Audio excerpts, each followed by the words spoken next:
Father Cruel abandons his blind son only in a farm until a pit bull finds the child and a tragedy his faith, leaving everyone horrified. Gabriel felt the car abruptly stop.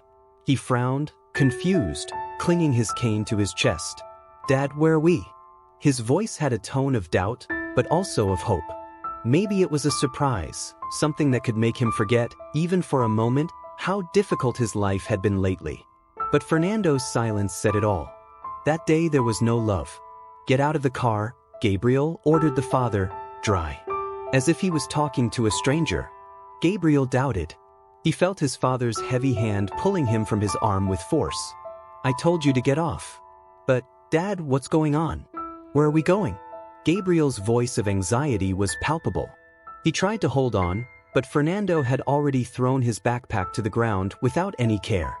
"You're going to stay here. It's where you belong," said Fernando, with a coldness that cut like a knife. Gabriel felt his chest tight. "What do you mean?" "Dad, I can't be alone. I'm not blind." "Gabriel, you're. And that's just a problem. You can't do anything on your own. You're a weight. A burden. I have my life. Do you understand? I'm not going to tie myself to you forever." The father shot every word more cruel than the previous one.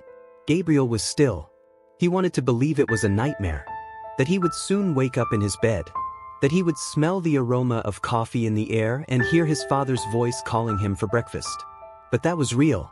He extended his hand, looking for something, anything to hold on to, while he felt the ground crumbling under his feet. "Please, Dad, don't leave me here. I promise I'll get better. I'll learn, I'll try to do things right." The words came out fast, mixed with sobs. But Fernando no longer had patience. He took a step back, as if he didn't even want to be close to his son. "Improve? You don't understand, do you? There's nothing to improve. You'll always be like this, dependent, incapable. And I'm sick of that. Fix your clothes. Maybe that way you'll learn to be useful." Gabriel tried to get closer, but Fernando pushed him slightly. Just enough to make him feel even more lost. "Stop crying, boy. Crying doesn't solve anything. Do you think someone will feel sorry for you?" And then, without saying a word, Fernando got in the car. Gabriel heard the sound of the door closing and the engine starting. He tried to run after him, tripping, but he didn't know where to go. "Dad, don't leave me here, Dad." He screamed until his voice went out, but the car was already far away and all that was left was silence. Gabriel fell on his knees, his face soaked in tears, his throat so dry from screaming. He didn't know it was more painful. The words of his father or the emptiness that you are left in his chest. Because what had he done to deserve that? The feeling of abandonment was overwhelming. He embraced his cane as if it were the only thing he had in the world. Because at that moment, it was. The pain and humiliation were there, latent. But deep down, very deep down, a small voice within him began to whisper. "You are going to prove that he is wrong. You are going to show that you are not weak, that you are not a flesh." But in that instant, Gabriel could only feel the weight of being completely alone. The silence of the farm was overwhelming. Gabriel was sitting on the ground, hugging his knees, trying not to give up. He felt his heart oppressed, as if the world had given up on him. The sound of leaves in the wind and the smell of dry grass were the only signs that there was still life around him. Then he heard it. Light steps, cautious, accompanied by a low grunt. Gabriel froze. He didn't know what it was, but he could feel that he wasn't alone. The sound came back, closer this time. His heart began to beat faster. Would it be some wild animal? He squeezed his cane, not as a guide, but as a defense. "Who is there?" he asked with a trembling voice. There was no answer, only the sound of something moving on the grass. Gabriel tried to control his breathing. He knew he couldn't see, but his other senses were sharp. He listened to every movement.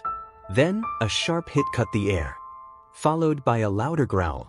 Gabriel took a step back, but before he could run away, he felt something warm and wet touch his hand. It was a snout. Gabriel stepped back, startled, but the animal remained still. Slowly, he reached out, hesitantly, until he felt the rough fur under his fingers. It was a dog, thin, looking as abandoned as he was. The animal growled downstairs, but did not attack. Perhaps it was afraid, just as he was. Gabriel swallowed saliva and, in an impulse, took out the piece of bread he still had in his backpack. He extended the bread to the dog. "You're hungry, right?" "This is all I have," said Gabriel, trying to sound calm, although inside he was trembling. The dog smelled the bread with a quick bite, took it, chewing it vigorously. Gabriel felt a little relief when he heard the sounds of the chewing. At least the animal was not a threat. "I'm going to call you Duke," murmured, almost like, "I think now we are alone, you and I." Duke seemed to understand. After finishing the bread, he sat next to Gabriel, as if he were willing to stay. For the first time since they had left him there, Gabriel felt that he was not completely alone. Duke's presence gave him a little comfort, but he also asked questions. Who would have abandoned the dog there? Most importantly, what would they do now? The connection between the two was instantaneous. Duke seemed to understand that Gabriel needed help. And Gabriel, in turn, felt that this dog could be his only hope of surviving on that farm. That encounter changed everything. The boy, who previously only saw darkness and fear, began to feel a spark of courage grow within him. If they were together, maybe there was an opportunity. Before continuing, remember to leave your like and subscribe to the channel if you love animals and you like to listen to their exciting stories. From that moment, Gabriel and Duque became inseparable. The dog seemed to understand exactly what the boy needed. When Gabriel began to move, testing the ground with his cane, Duque walked by his side, guiding him as if he were an experienced service dog. He gently grinned whenever he detected something strange, like holes in the ground or large stones on the road. Gabriel, who until then did not know how he would survive there, began to feel that he had a chance. The days were difficult. Gabriel shared what little he had with Duque, and the dog, in return, gave him something that no one else had given him: security. Once, Gabriel tried to explore an area that seemed full of dry branches. Duque immediately stood in front of him, barking and pushing him to the other side. Minutes later, Gabriel heard the sound of a snake sliding through the same place. A cold step walked over his back. If it hadn't been for Duke, he could have been in danger. "You saved me, friend," said Gabriel, kneeling and caressing Duke's rough fur.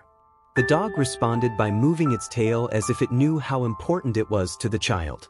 He thought nobody cared, but you are here. During the nights, Gabriel's fear was replaced by Duke's calming presence. The dog would lie down next to him, keeping him warm against the cold of dawn. Every time a strange noise arose in the darkness, Duke would raise his ears, ready to protect his new friend. Gabriel, on the other hand, began to trust himself more. Although he could not see, he learned to listen to the sounds of the farm, to feel the ground under his feet, and to recognize the smell of the rain that was approaching. But not only protection offered to Duke. Gabriel also gave Gabriel something he didn't know he needed so much: company. In the moments of silence, Gabriel talked to the dog, told him stories about his life, about how rejected he felt, and about his desire to be accepted as he was. Duke, of course, did not respond, but his eyes attentive and his tail moving said more than any word. "You know, Duke, I thought it was just a burden, that nobody wanted to be close to me. But you don't worry about that, do you? You are here alone." Gabriel swallowed saliva, feeling how the tears were coming back. "Thank you for not giving up on me." The friendship between them grew like a flame in the middle of darkness. Duke was not just a dog. He was a friend, a guardian, and the proof that, even in the most difficult moments, there was still kindness in the world.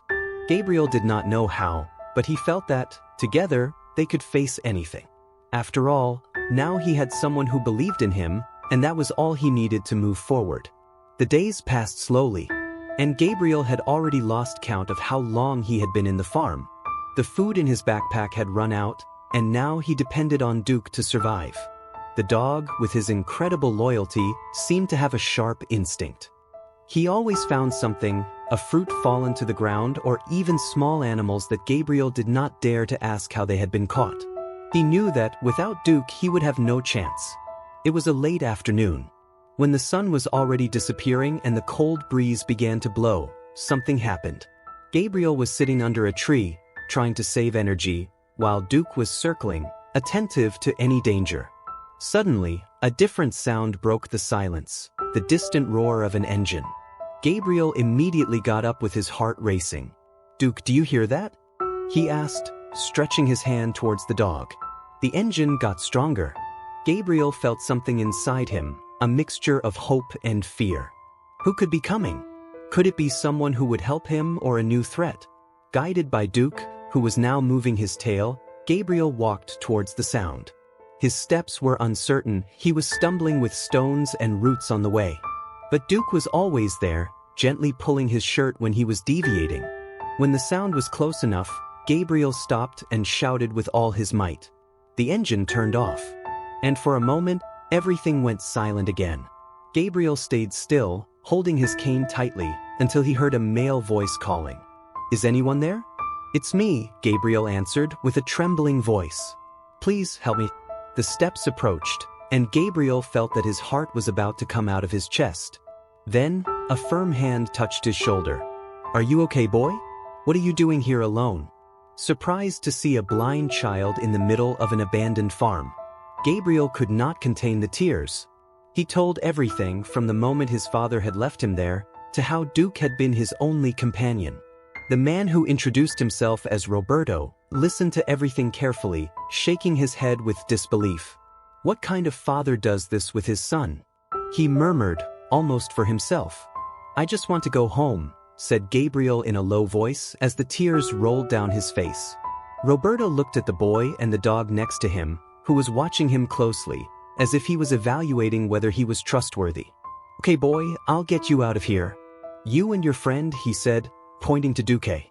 Gabriel felt such relief that he could barely speak. With Roberto's help, Gabriel was placed in the passenger seat of the truck. Duque, of course, got on too, sitting at the boy's feet as if he said he would not move from there at all. As the car started to move, Gabriel leaned his head on the back seat and, for the first time in days, he felt that he was safe. He didn't know what would happen when he got home, but something was certain. He was no longer alone. The driver by his side and Roberto's help were ready to face what was coming. Roberto's truck stopped in front of the house where Gabriel had grown up. The boy's heart was beating fast as if he wanted to get out of his chest. He was nervous. After everything that had happened, going back there was terrifying. What if his father didn't want to see him? What if he threw him out again?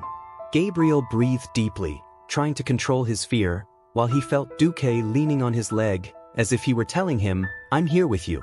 Roberto got out of the car and opened the door for Gabriel. "It's okay, boy, we're together in this. If you try anything, I won't let you," he said firmly. Gabriel took his cane and carefully went down, feeling the ground known under his feet. It was the same courtyard where he played when he was little, but now it seemed so strange, so distant. Suddenly, a door opened. It was Fernando.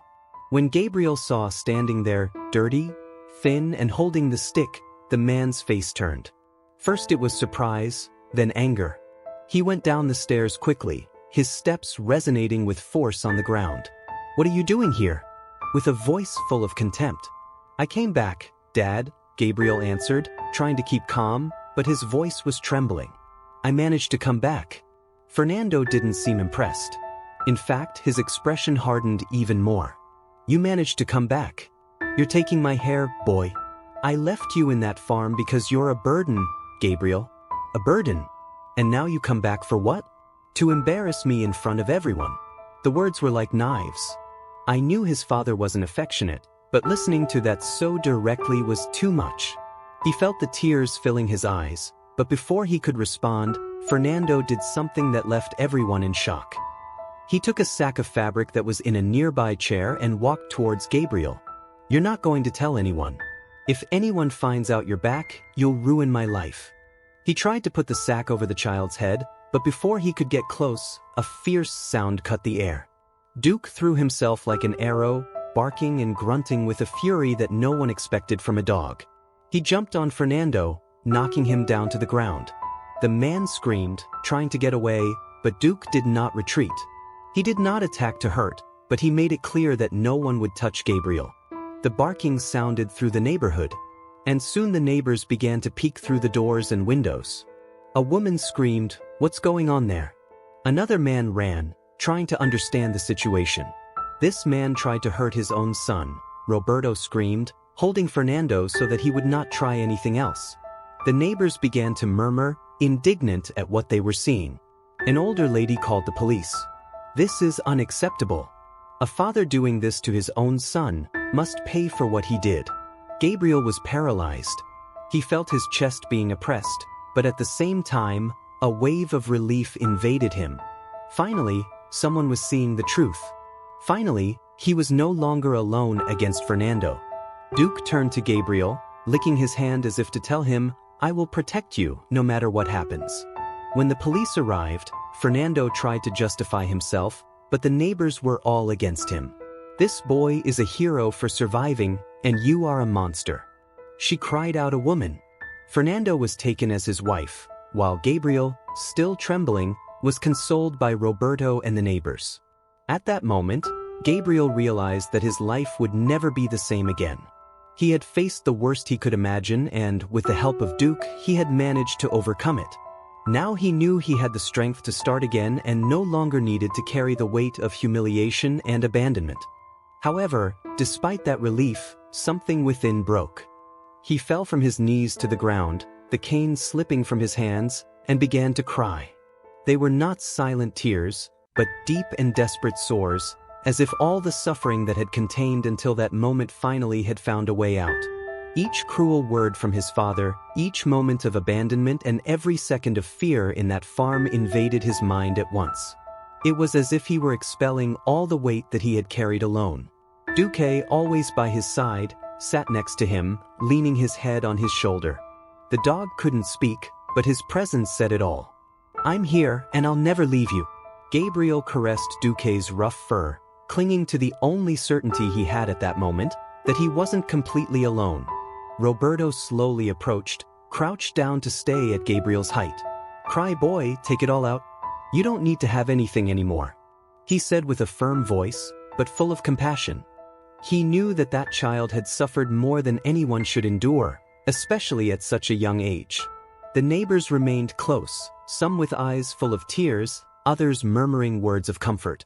A lady, Dona Ana, brought a glass of water and placed it next to Gabriel, although he could not drink at that moment. "You're strong, son, very strong. Nobody will hurt you again," she said with a cut-off voice. While Gabriel was crying, Fernando, married to the police car, looked out the window. His expression was hard to decipher, but there was something in his eyes, maybe shame, maybe regret. But none of that mattered to Gabriel at that moment. He no longer needed his father's approval, he only needed peace. The sound of sirens moving away seemed to carry a part of the weight that the child was carrying.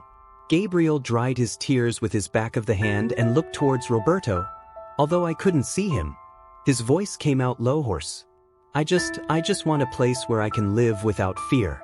Roberto felt and put a firm hand on his shoulder. "And you will have it, boy. You will have a real home.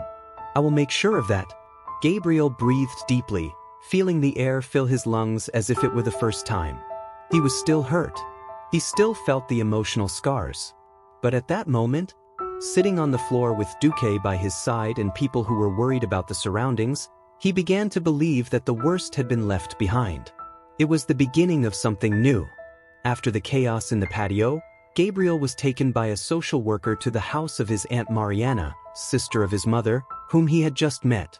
She lived in a nearby city and, upon learning of what had happened, she insisted on picking him up immediately.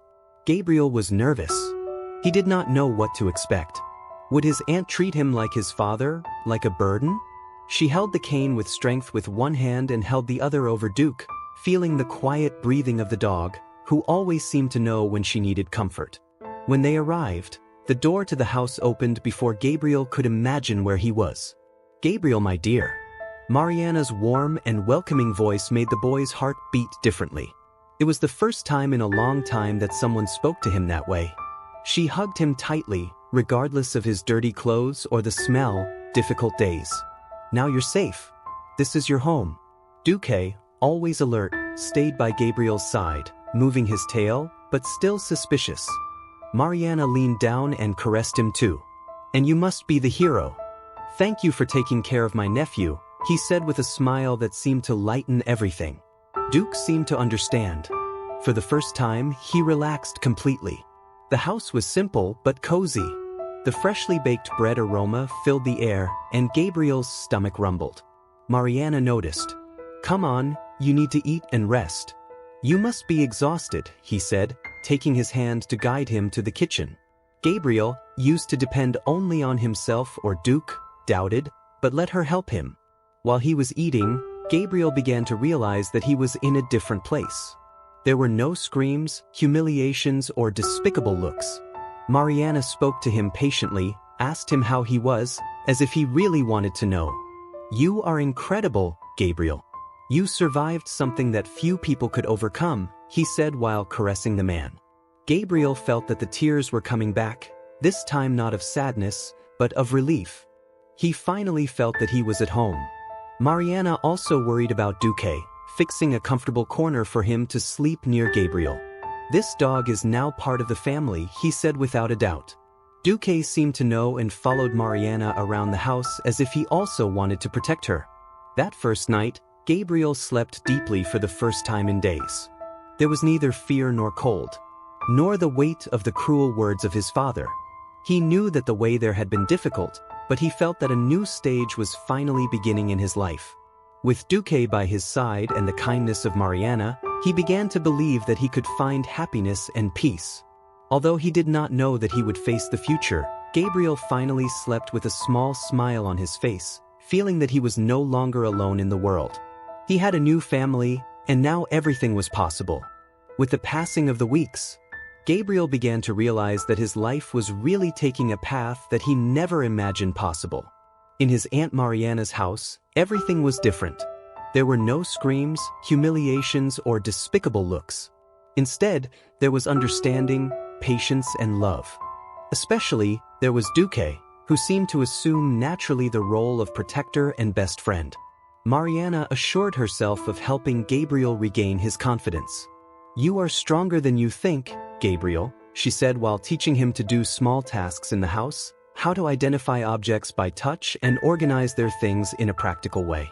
"Here you will learn to do everything you want, and when you are ready, the world will see what you are capable of." Duque also played an important role in that process. Was the eyes that Gabriel did not have. Whenever they went out for a walk in the patio or the small square near the house, Duque was there, guiding each step carefully. The children of the neighborhood soon became fond of the dog and, with it, also with Gabriel. For the first time in a long time, the child felt that he was part of something bigger, a community where he was accepted. Mariana, when she perceived Gabriel's talent and intelligence, contacted a specialized school. He was insecure. "And if people laugh at me and if I can't do it?" he asked with a trembling voice. Mariana held his face tenderly. "You've gone through much worse things, dear. This will be just one more step to show the world how incredible you are." At school, Gabriel met teachers and classmates who encouraged him. He discovered that his ability to listen and perceive the world in different ways was, in reality, a unique skill. He began studying music and, with the help of Mariana and Duque, she found a passion for the piano. Using her sharp sense of hearing, she created melodies that moved everyone around her. Over time, Gabriel not only overcame the trauma of the past, but also became an inspiration for others. He visited schools and community centers, sharing his story and showing that no one should be defined by their limitations or by what others think. And Duque, always by his side, was a living reminder that true friendship can save lives.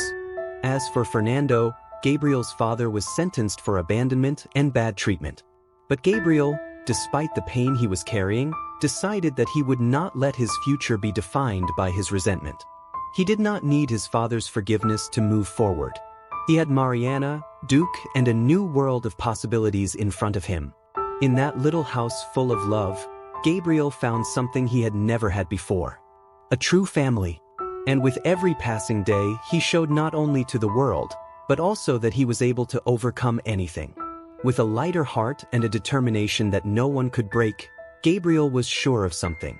The future, for the first time, seemed brilliant. Thanks for watching the video until the end. Remember to leave your like, subscribe to the channel, and leave a comment with your opinion on this story.